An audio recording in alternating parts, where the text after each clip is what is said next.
Good morning. I hope you had a great weekend. Really cool to have you here. Today at 1:10 p.m.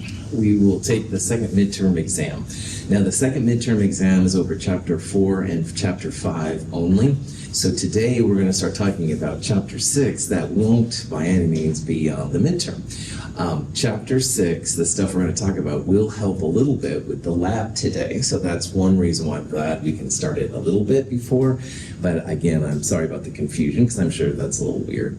So exam 2, chapters 4 and 5, good to go. You'll turn in exam prep 2 worksheet, the valence bond and molecular orbital lab. We started last Monday, you'll turn that in.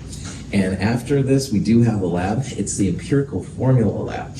And of all the labs we're going to do this quarter, this one is probably the most fun from a lab perspective. We're going to have flames and acids and vacuums and all kinds of stuff. And this is a lab where absolutely your goggles are required. So if you don't have them, you've got to use one of my pairs. But I've got to keep you safe and stuff because we're going to be dealing with some kind of funky stuff. But it is kind of fun too. Questions? Any of this kind of stuff? So chapter 6 has basically 2 parts to it. And the first part of chapter 6 is really what it comes down to, how chemists determine the formula for a compound. So Brian hands me some random compound. How do I, as a chemist, tell what it is? All right. And we'll talk about some of the techniques that are used. The other thing is we're going to start talking in this section about solutions. And in the identification of an unknown compound lab, as well as the 8 bottles lab, you use solutions a lot. And a solution is just when you take usually a solid and you dissolve it in a solvent. And the reactivity of solutions are quite different than the reactivity of the pure compounds. So they're pretty cool. Coffee is a solution. Some would say it's the solution, but that's another story. But anyway, coffee, soft drinks, this kind of things are all solutions. So there's a lot of these examples around us too. We'll figure it out. And finally, I did have a chance to run through some of these slides with section L2 last Thursday. And I wasn't as happy with the progression and I found some typos. So I have rewritten this a little bit for the notes you might have printed out, and I apologize for it, but I didn't get a good sense of it. So if you have any questions or I start going too fast or something, just let me know, all right? Because I have rewritten this a little bit. Fascist chemist. Questions, anything? Okay. First thing is that we need to talk a little bit about molar mass and what it means for different compounds. And up here, I have examples. This is like an ionic lattice. We talked about it real briefly. Ionic lattices are what happen when you have something positive and something negative. And instead of making like one NaCl molecule, and by the way, this is the NaCl structure, instead of having one NaCl, you have another ClNa right next to it, and another ClNa on the opposite side. And as you see, there's ones below, there'd be things on top and stuff. It's a 3-dimensional lattice. It's quite different. Now, covalent molecules, this molecule could be chloromethane, which is a carbon in the middle, a chlorine, and say 3 hydrogens. They exist as just individual pieces, all right? So sometimes you'll hear about what's called a formula mass. And formula mass is used for ionic compounds. It reflects like the smallest whole number ratio, all right? Now, in your perspective as a student, if I say what's the molar mass of NaCl, you would take one Na and one Cl. But realize that these things are connected with other NaCls, and that's what makes them so strong. If I said to find the molar mass of a covalent molecule, they exist independently of each other. So when you find the grams per mole of one of these molecules, you literally have the grams per mole of the molecule. So what we're going to do here, first of all, is just revisit molar mass real fast. And molar mass is just a cool way to find out how many grams are in a molecule. This is the molar mass calculation for a compound called chloroform. Chloroform has 1, 2, 3 Cls and 1 H. And if you wanted to find the molar mass for this compound, you would take 1 carbon, 1 hydrogen, and 3 chlorines. And back in the molar mass section, we talked about how most of the time, if you go to the hundredths, which is 2 sig figs to the right of the decimal, you should be fine. In this calculation, they went to the thousandths, which is fine too. But at the end, we're left with something that goes to the hundredths. And usually that's plenty of sig figs for what we do. This number then, 119.37 grams per mole, would be the grams per mole of 1 molecule of trichloromethane or chloroform, all right? And those exist as individual pieces. And all covalent molecules are going to be that way. Now remember that covalent molecules are when you have nonmetals and nonmetals. So the upper right-hand corner of the periodic table. So in addition to this, it could be like NO2, it could be CH4, hydrogen's usually put in this kind of section. And why I'm talking about it is because this is different from ionic compounds. And ionic compounds, we usually think about the smallest whole number ratio of atoms. So for NaCl, that would be 1 sodium and 1 chloride. But for magnesium chloride, that would be 1 magnesium and 2 chlorines. So this is how I would expect you to find the molar mass for NaCl. You would take 1 Na and 1 Cl, add them together. Again, to the hundredths is great. 58.44 is a fantastic number. But do realize that they don't exist as individual pieces, all right? They kind of exist next to each other. And that's what makes ionic compounds so strong, all right? Because if this is a chlorine, then there's sodiums literally all around it, and there would be one like coming out of here. And the same thing for the sodiums. So, punchline, if you want to know it down to this most simplest level, formula mass, molar mass, all the same thing. Formula mass technically is for ionic compounds. It talks about those individual smallest molecules, if you will. But in the actual world, the NaCls are all connected, and that's what makes them so strong. Any questions on that? We'll do lots of molar mass determinations in this section. And one thing I mentioned real fast in chapter 2 that I think I want to mention again is that if you have a molar mass calculator, it will save you a lot of time. They have molar mass calculators that are apps, websites, all kinds of things. You can buy it. You can usually get one for free. You can buy them that are a little bit more expensive, but they'll have like percentages and stuff. Just another thing. And then also down here, I wanted to also remind you that an AMU is an atomic mass unit, and that's usually cool for individual atoms. So 58.44 could be in units of AMUs. So 1 NaCl would have 58.44 atomic mass units. But most of what we're going to do, and I think almost exclusively in this section, instead of using AMUs, we're going to use grams per mole. So it's also 58.44 grams of sodium chloride in a mole of sodium chloride. And this will be very, very useful too as relative to AMU. So these numbers have 2 meanings. It's cool how they set it up. If in doubt, use grams per mole. All right, that's the one that we're going to be doing a lot of stuff with. Questions?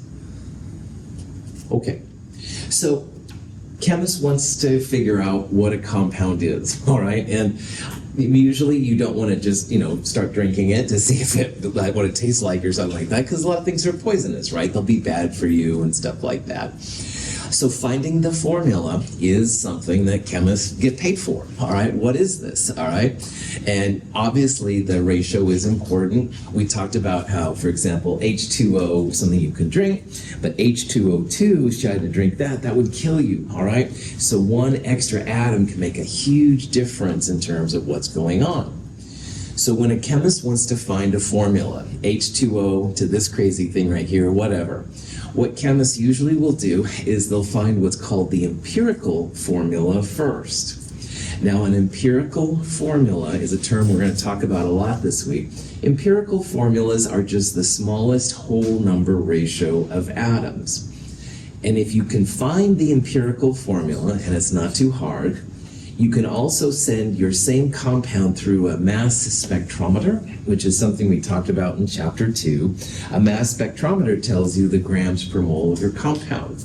And if you have the molar mass from the mass spectrometer and the empirical formula, you're going to be able to find the molecular formula, which is the desired piece.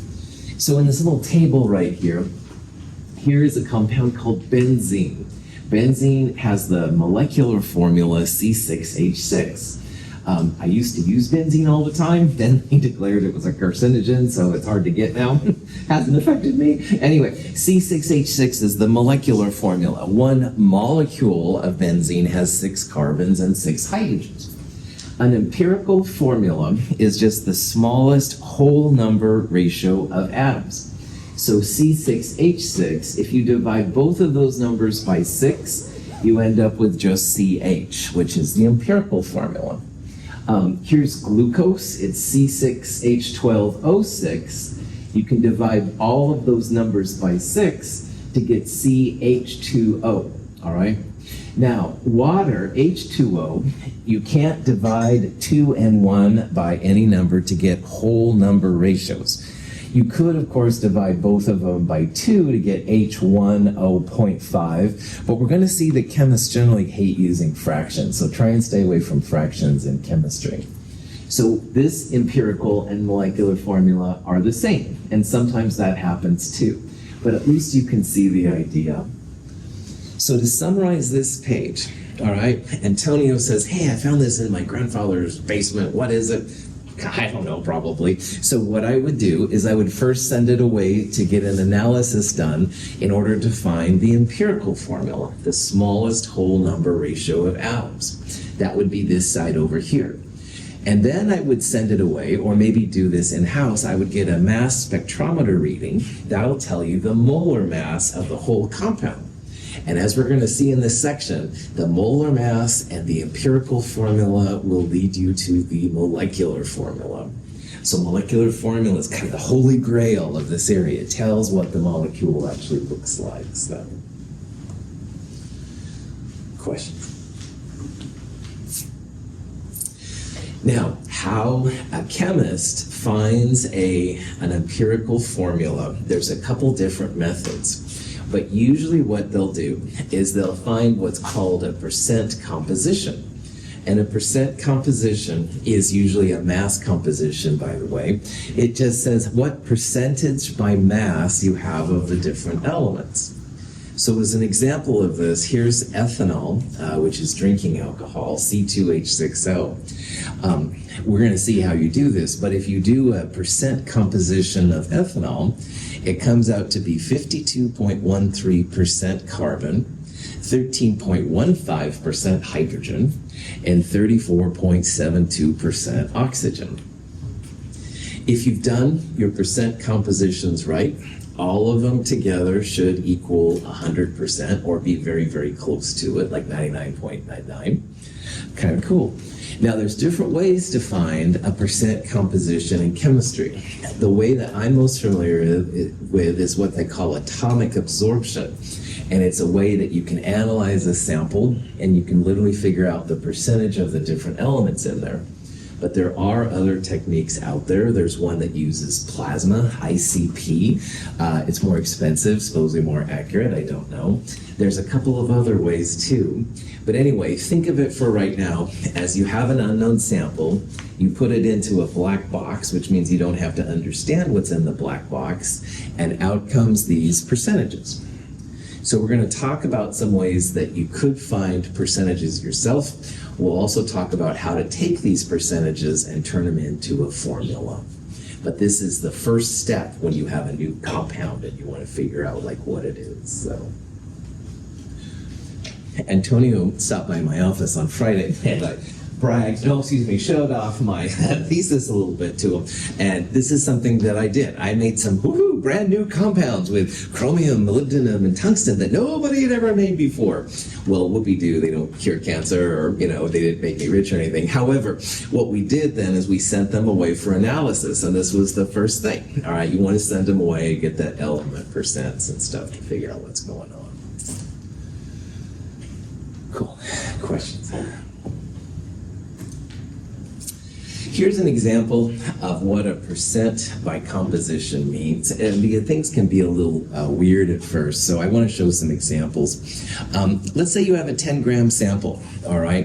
And it happens to have 2.5 grams of hydrogen in it and 7.5 grams of carbon. You can use this information to find the percentage by mass.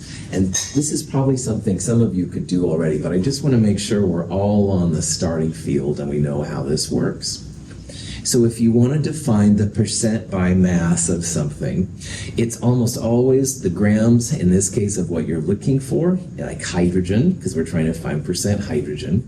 It's the grams of hydrogen in the grams of everything, your total sample, times 100%. So 2.5 divided by 10 times 100, 25% hydrogen in this case. And you could do the same thing for carbon. You could take 7.5 divided by the total times 100%, 75% carbon. However, sometimes if you only have two values, like hydrogen and carbon, then 100% minus the first one will equal the second one. So there's a couple different ways to do it. This is the kind of things that they would do with that atomic absorption. It's a little fancier than this, but it's the same idea. So when you see a percentage, these are percentages by mass, grams, okay? They're not volumes or anything else, or a mole percent for that matter. They're mass percentages. So it's like the total sample on the bottom and the grams of what you're looking for on the top. And then that ratio times 100% will tell you the percent by hydrogen, percent by carbon. And just to make sure you're on the right page, if you have all the masses and you add them together, it should be 100%. Cool. Questions? Good. This is just another example. In this case, if you know the formula, you can actually find the percent composition. So earlier I showed you the percent compositions for ethanol, where we knew the formula. I did something like this to find those numbers. So I want to show you an example here with water, H2O, all right? Now water, as you know, has 2 hydrogens and 1 oxygen. So what you want to do first of all is figure out the molar mass. And again, to get to this number, you want to add 1 O and 2 hydrogens. And oxygen on the periodic table, if you look, is 15.9994. But if you round up to the 100th, it's 16.00. We're going to take one of those. Oxygen, 1.008, et cetera, round it to the hundredths is usually fine, 1.01. Add those together. That's how I got the 18.02 number. Is that cool? Questions on that? Good.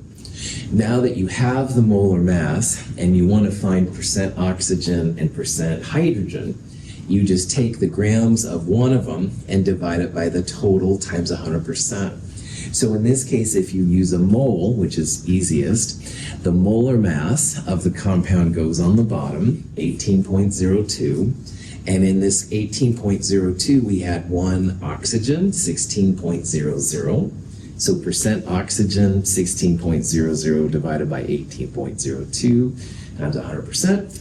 Water is 88.79% oxygen. Oxygen is a lot more massive than hydrogen, so that's one of the reasons why oxygen is so massive. Now, percent hydrogen then, you could go 100% minus 88.79, which is cool. If you do it the other way, you'd have 2 hydrogens, 2 times 1.01, divided by the total molar mass times 100, you get 11.2%. Now, the sig figs here stopped us because 1.01 is 3 sig figs, so our final percentage is 3 sig figs. We would have gotten a better percentage by going 100 minus this number, 11.21%, but no big deal. As long as you're in the ballpark and stuff, that's the important part. So again, notice that all these percentages, it's the total on the bottom and the grams of what you're looking for on the top. So for percent oxygen, it was just the grams of O. For percent hydrogen, it was just the grams of H, stuff like that. So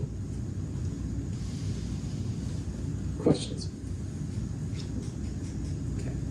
So this is a question you might see. It says, what's the percent nitrogen in nitrogen monoxide, MO? The MM is the molar mass, all right? The molar mass of this compound, 30.01. So if you wanted to find the percent nitrogen, it's the grams of nitrogen on the top and the total mass on the bottom. So the periodic table will be your friend, 14.006, etc. It rounds up to 14.01 for nitrogen. So 14.01 divided by 30.01 times 100% is what you're looking for. Roughly 15 divided by 30 would be about 50%. We're using 14 divided by 30, so it'll probably be a number less than 50%. So answer B here would be the right one. But again, you can calculate this in your calculator a lot easier. A little less than 50% nitrogen. Question? Okay. You can find an element, you can find a compound's empirical formula, EF, by comparing the moles of the two different elements, or three, or whatever you have, together. And it's a simple process, it's not too bad. So first of all, we're going to use the term EF, empirical formula, a lot. So if you see AEF, it just means empirical. And that's the smallest whole number ratio. So just to make sure we're all on the same speed, the molecular formula, for example, of H2O2 would be 2 hydrogens and 2 oxygens. And the empirical formula would be the smallest whole number ratio. So that would be HO. And I showed benzene earlier, C6H6, that had an empirical formula of CH. So what we're trying to do now is we're trying to figure out how to find the empirical formula, all right? And so what you want to do is you want to somehow get your element masses, grams, turn those grams into moles. You'll compare the moles to each other.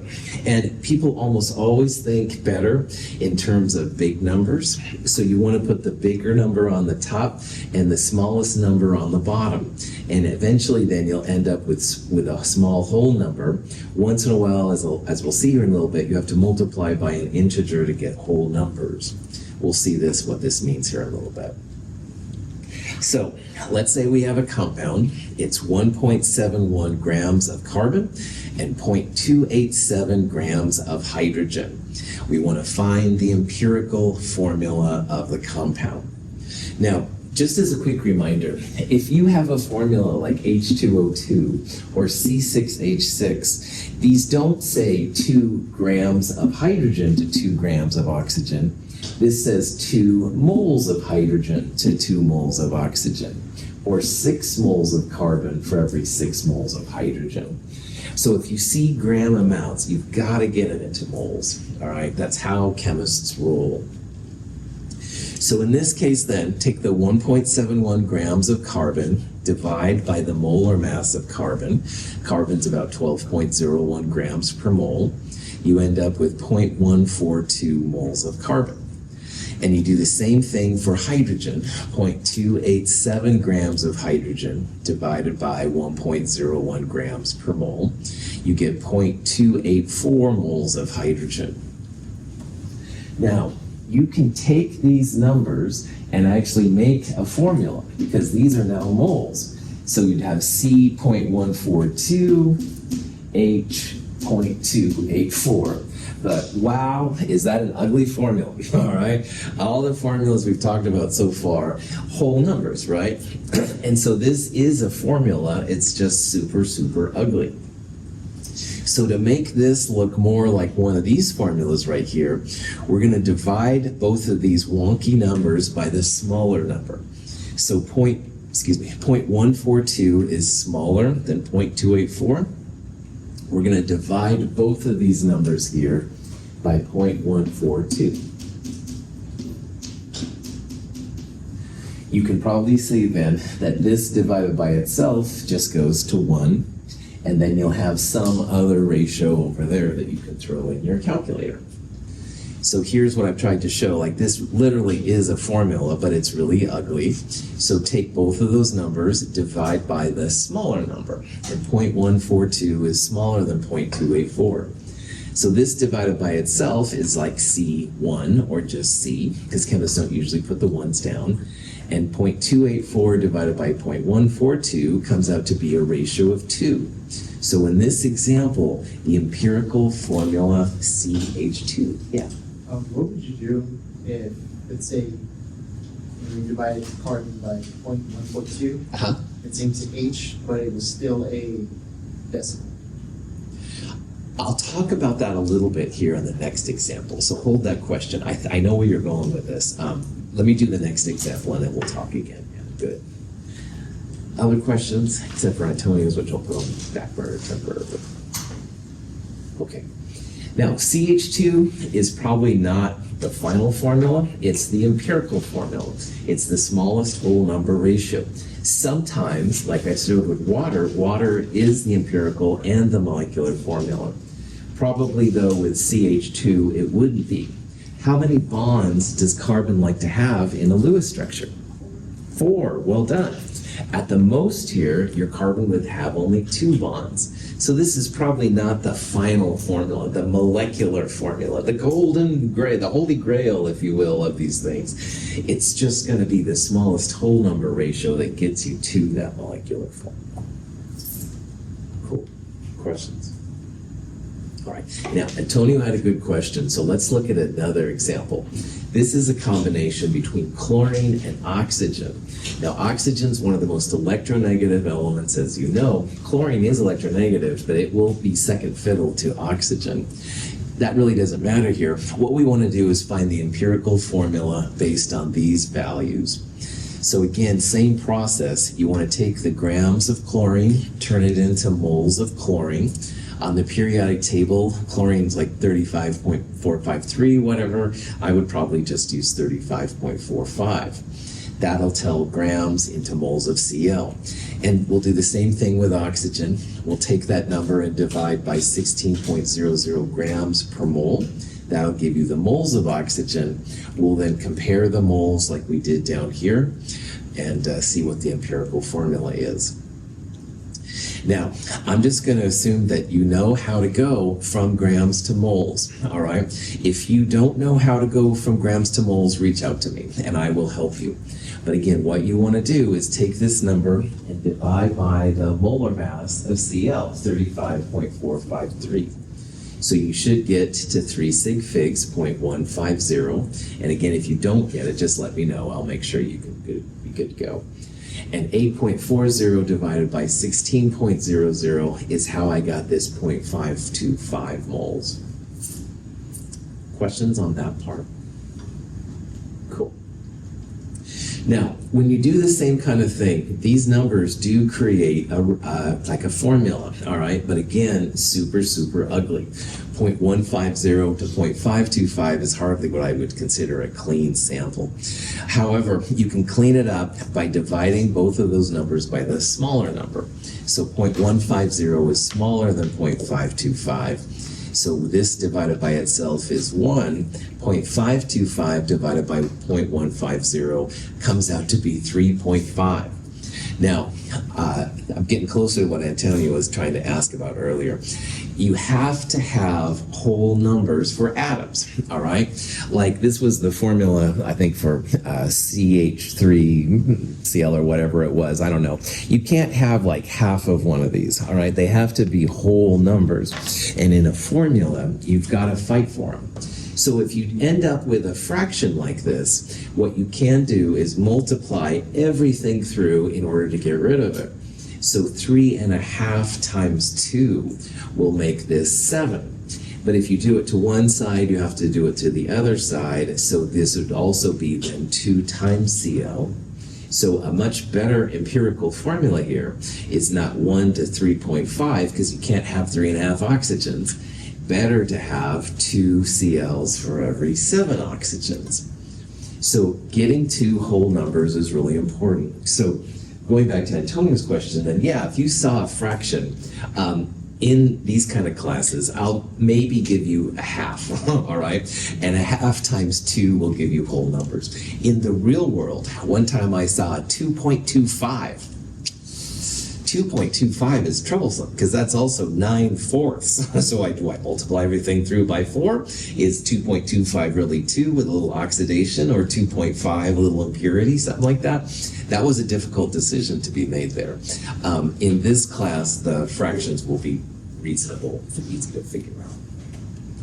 So first of all, how'd I do, man? Did I do okay? Awesome, fantastic. All right. So any questions on this whatsoever? Okay, so again, the punchline, all right, these fractions have to be whole numbers. You can't have like half of a hydrogen or a third of an oxygen, something like that. They always have to be whole numbers. Now, a lot of times when you put them through, you don't have to multiply by 2 like we did right here.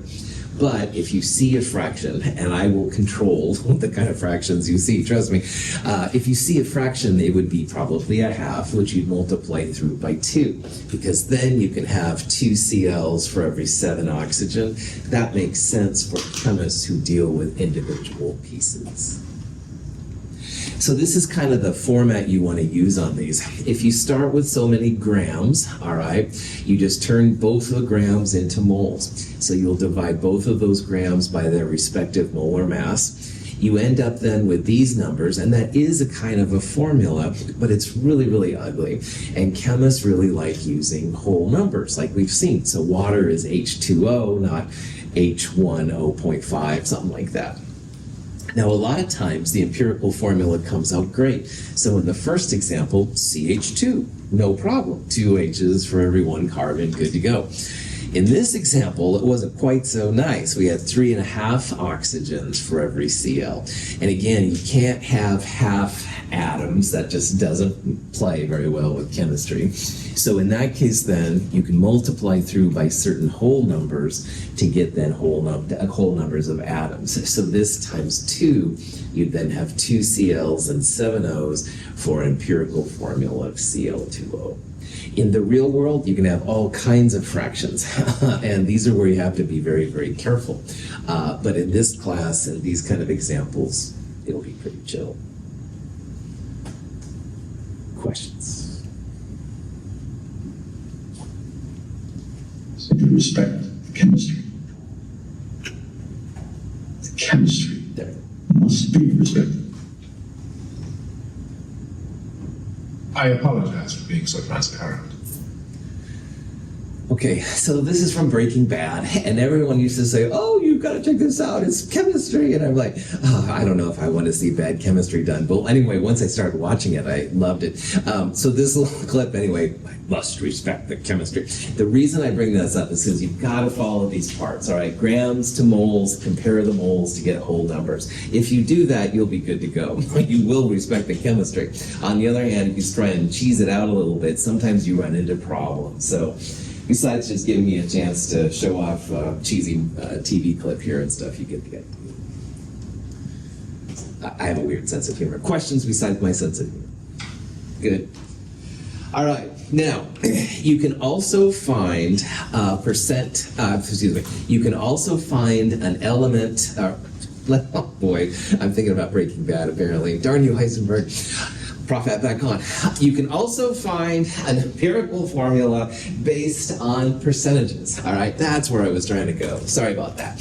Now, when I sent my unknown compounds to be analyzed, I got it back as element percentages. So we saw earlier the ethanol example that had percent carbon, hydrogen, and oxygen.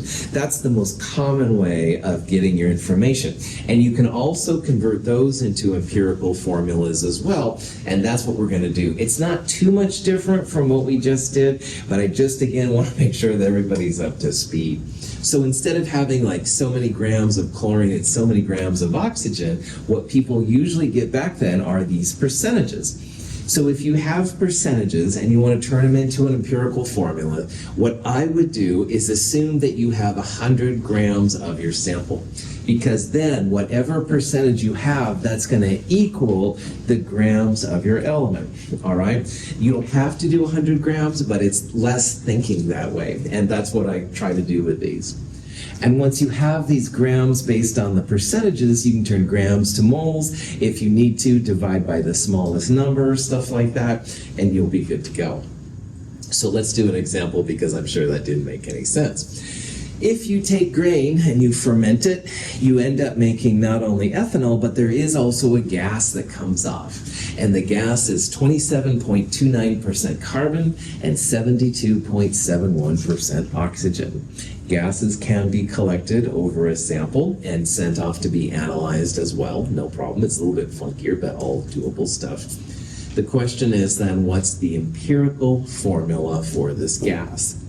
So again, in an empirical formula, we're trying to get the smallest whole number ratio of moles together to find the formula.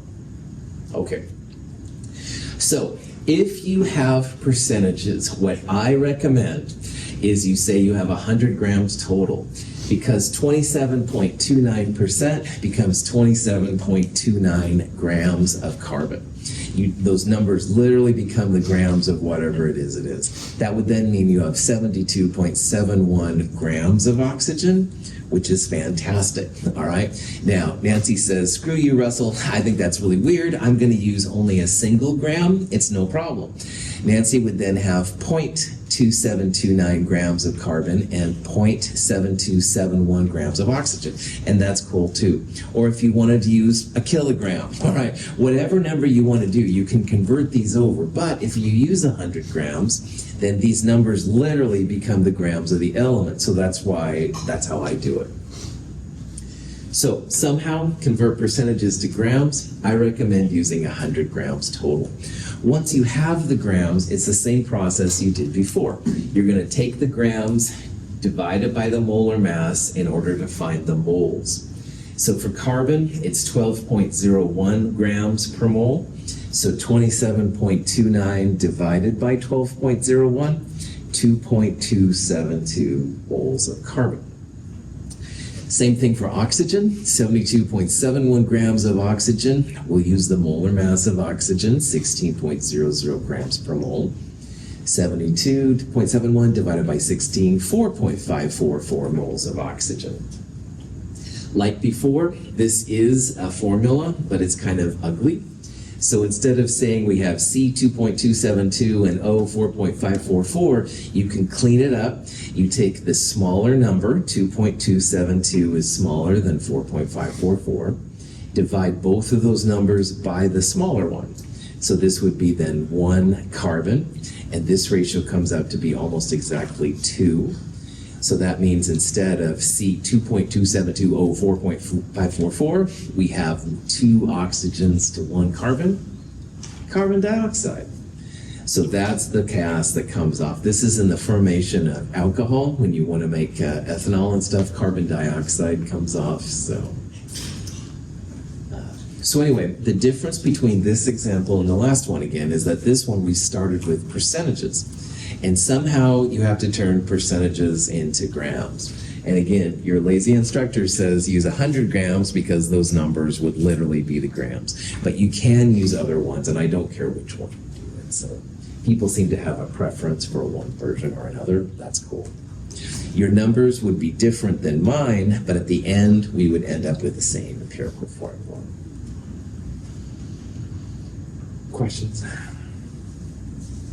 Okay, so empirical formula is the first step to determining what the actual formula, what the molecular formula is, but it's not the final step, all right? Now in CO2, this is going to be the final step because I happen to know it, but a lot of compounds, the empirical formulas are not the same as the molecular formulas. So what we're going to do now is see how to go from an empirical formula to a molecular formula or vice versa. And again, the punchline is that empirical formulas are just the smallest whole number ratio of atoms.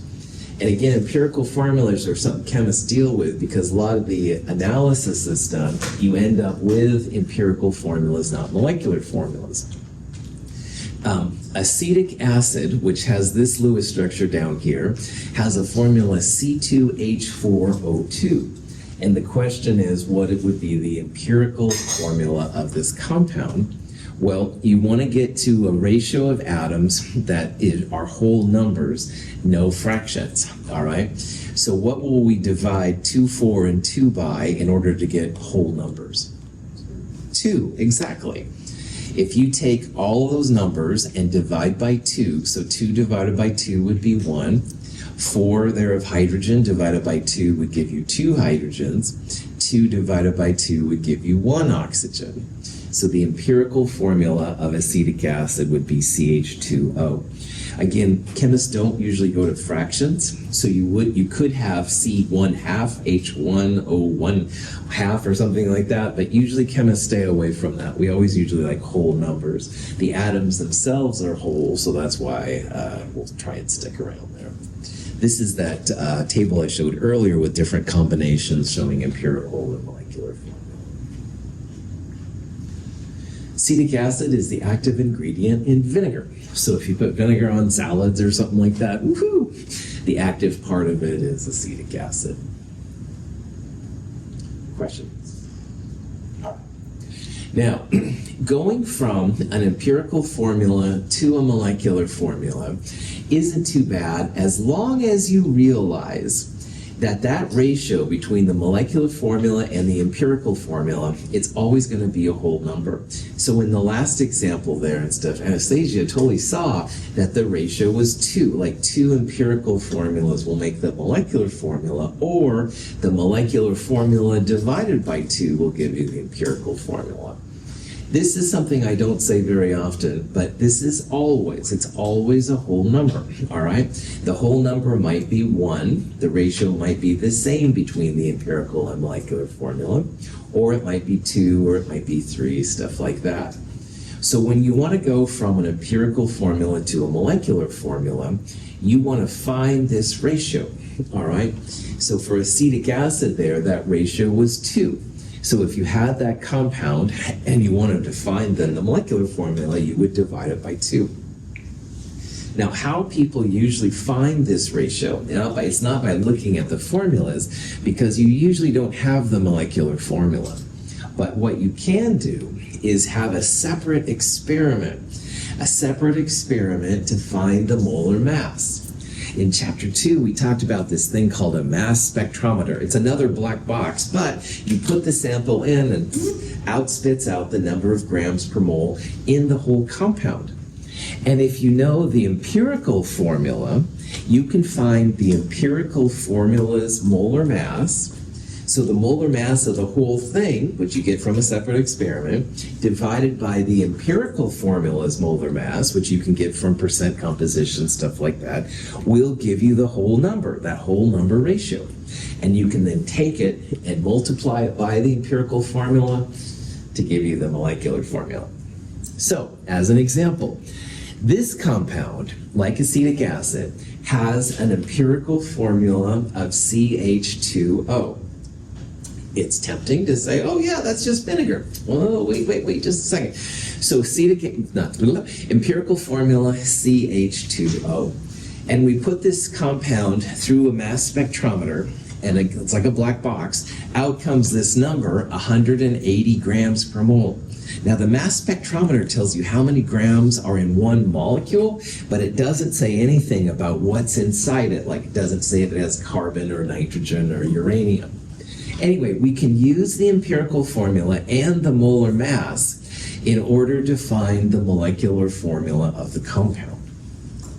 Now to answer this, what we're going to do is we're going to first find the molar mass of the empirical formula.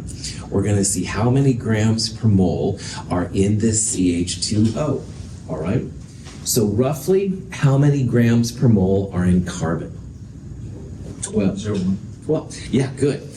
12 is actually all we need for this, because it's always, and again, I don't say always very much, but I will, because it's always, no, you're cool. You can call it 12.00, et cetera, et cetera. I love it. Don't worry about it now. In this type of problem, you can cheese out on the sig figs. Nice science instructor term, Prof. back on. You can cheese out by using really rough sig figs, which I also don't say very often. Sorry for that. Carbon is roughly 12 grams per mole. Hydrogen is roughly 1 gram per mole, and there's 2 of them. Oxygen is roughly 16 grams per mole. So in your mind or in your calculator, 12 for carbon plus 1 times 2 for hydrogen plus 16. 16 plus 12 is 28 plus 2, 30 grams per mole is the rough empirical formula for this compound. And what we're going to do, we're going to take the whole molar mass, 180, we're going to divide it by our very rough molar mass of the empirical formula, 30, and we will get a whole number, all right? So this is why I'm not using as many sig figs here. You get 5.99, round up to 6, all right? It's kind of a cool thing, actually. So anyway, this just shows my very rough molar mass calculation. 1 carbon, 2 hydrogens, and 1 oxygen. So again, carbon's about 12, hydrogen's about 1, and there's 2 of them, and we'll add 16 for oxygen right there. So 12 plus 2 is 14, 14 plus 16 is 30, and this number is the molar mass of the empirical formula. It's how many grams per mole are in CH2O. Is that cool, where that number's coming from? Okay. Now, what we're going to do is take the molar mass of the whole thing, which is 180 grams per mole. That comes from a separate experiment. We're going to divide it by the molar mass of the empirical, which you calculate, and we will get a whole number. So 180 divided by 30 comes out to be 6. That's like 6 units in a complete molecule. I like to think of this as 6 empirical formulas in a molecular formula. So if you take that 6 and apply it to CH2O, it's like CH2O taken 6 times C6H12O6. The molecular formula of this beast is C6H12O6. So with this slide now, you can see how chemists will figure out what a compound is, all right? You're given some gook or whatever, and you want to figure it out. What I would do is I'd send it away for 2 experiments. And the first one would give you probably the mass percentages, all right? You could take those percentages, turn them into grams, turn them into moles, and compare them. That would lead to the empirical formula. The second experiment would tell you how many grams per mole are in the whole compound. And again, this is just a separate kind of experiment. If you compare this number, the whole compound's molar mass, to the molar mass of the empirical formula, you will always get a whole number. So if you calculated 5.99 or 6.01, definitely round to 6. It's quite all right. And whatever that number is, multiply it by the empirical formula. So CH2O taken 6 times would be C6H12O6. This is glucose, I believe. So, any questions? So up here in these examples, like if hydrogen peroxide, H2O2, as an empirical formula of HO, you'd find a ratio of 2. HO twice would give you H2O2. And benzene here, with an empirical formula of CH, you'd multiply this by 6 times in order to get C6H6, stuff like that. Cool. There are a lot of compounds that have the CH2O empirical formula, and you'll find out more about this in organic and biochemistry. However, the important part here, the molar mass is about 90 grams per mole. So if you want to know the molecular formula, you would take this number and you would divide it by the molar mass of CH2O. And we just saw that the empirical formula's molar mass was about 30.